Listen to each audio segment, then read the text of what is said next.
See, I define resilience as the ability to move through. I used to think of it in terms of being able to bounce back. I now see it as the ability to move through the hardships, the pain, the fear, the suffering. None of us escapes fear, escapes pain, escapes suffering. But from pain can come wisdom, from fear can come courage, and from suffering can come strength. If and only if our airmen are resilient. It doesn't matter who you are, you can overcome the dark times by being brave, never losing sight, never losing confidence in your own soul's strength.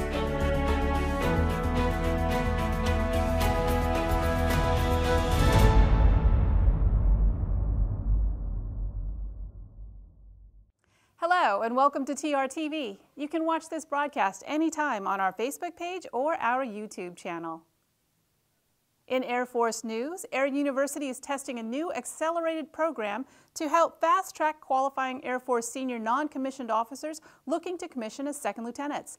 The beta tests for the Officer Training Accelerated Commissioning Program are scheduled to run from August to November and will reduce the current OTS program from 40 days to 14 days.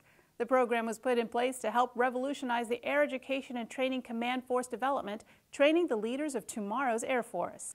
Since the Army began allowing airmen into the Army Ranger School 64 years ago, the first female Air Force candidate has graduated from the course. First Lieutenant Chelsea Hipsch, a former Security Forces enlisted member, pinned on the Elite Army Ranger tab during a ceremony last month at Fort Benning, Georgia. The Army Ranger course is one of the most challenging leadership courses offered, focusing on small unit tactics and combat leadership, and only half of those who attend the course successfully pass all phases of the training. The commander of the New York Air National Guard, Major General Timothy LaBarge, visited the 106th Rescue Wing August 2nd and 3rd.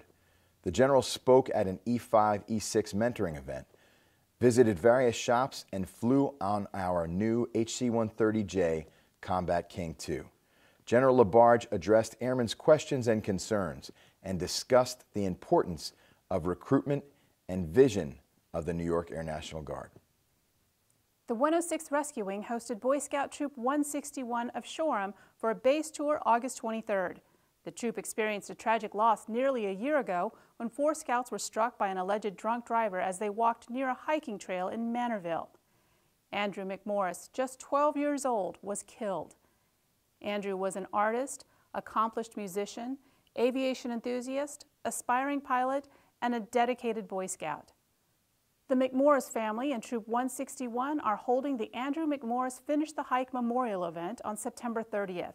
The hike consists of a 1-mile, a 5-mile, and a 10-mile hike and is open to the public. The Enlisted Council invites members to take part. For more information, please Google Andrew McMorris Finish the Hike. Pararescuemen from the 103rd Rescue Squadron participated in a week-long Joint Precision Airdrop System training in Arizona last month. The training, known as J-PADS, allowed pararescuemen to deliver equipment bundles in a more precise manner using GPS coordinates.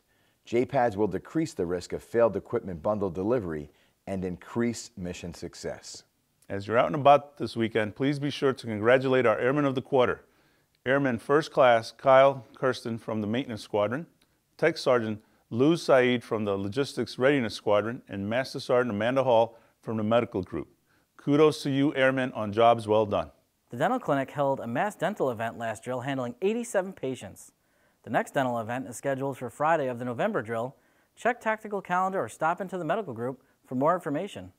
Tech Sergeant Lisa Terry of the 106th Security Forces Squadron was honored as a hometown hero at a monthly event to honor community heroes hosted at the Westhampton Free Library.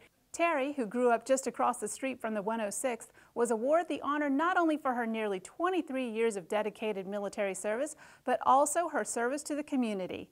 Great job, Sergeant Terry. The Suffolk County Police Department named a newly received 10-wheel drive rescue vehicle after Master Sergeant Christopher Raguso. Raguso, a special missions aviator with our wing, was killed in the Jolly 5-1 helicopter crash last year in Iraq.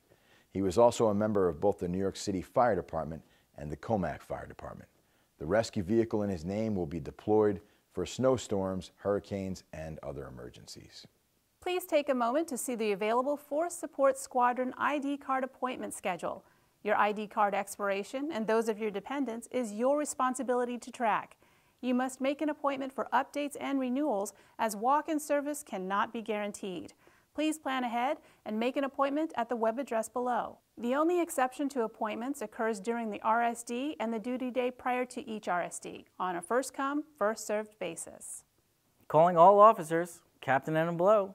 The Company Grade Officer Council, or CGO, invites you to the next meeting October 6th in the Wing Auditorium.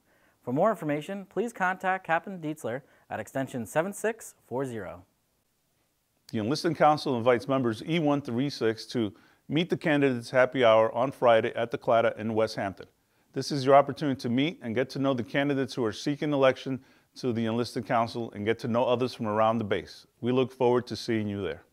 Get ready for some football and get your game tickets for November 24th as the Jets face off with the Raiders. If you want a ticket or have already ordered, get your payment in as soon as possible to Tech Sergeant Bavaro, extension 7707.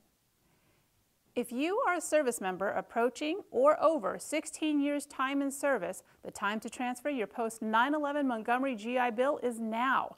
Effective 12 January 2020, members with 16 or more years time in service will no longer be eligible to transfer their benefit. To do this, please log into MilConnect via the Air Force portal and select Transfer Education Benefit, or contact Master Sergeant Perno, your Base Retention Office Manager, at 7454. Each year, as the anniversary of September 11th arrives, we all remember in our own way where we were that fateful day. However, we now have members serving in our Air Force that were not even born yet. A fantastic mentoring course has been created to do many things, and among them, connect us all back to why we do what we do through a deeper understanding of what transpired that day.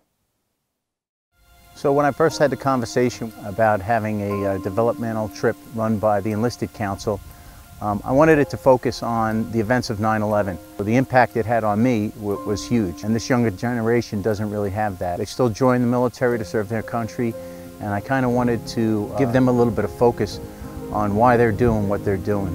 And I think bringing them to all three sites really makes an impact on them. One of the most amazingly American things that they did under such pressure and duress in that situation, and we know this from one of the phone calls, is that they took a vote on what they were going to do. They made a plan, they voted on it, and they acted. When they decided to get after the hijackers in that cockpit, two of the phone calls ended in really similar fashion. One was, "I have to go now, everyone is running to the cockpit," and the other one was, "I have to go, everybody is running to the cockpit." This is not an exercise input.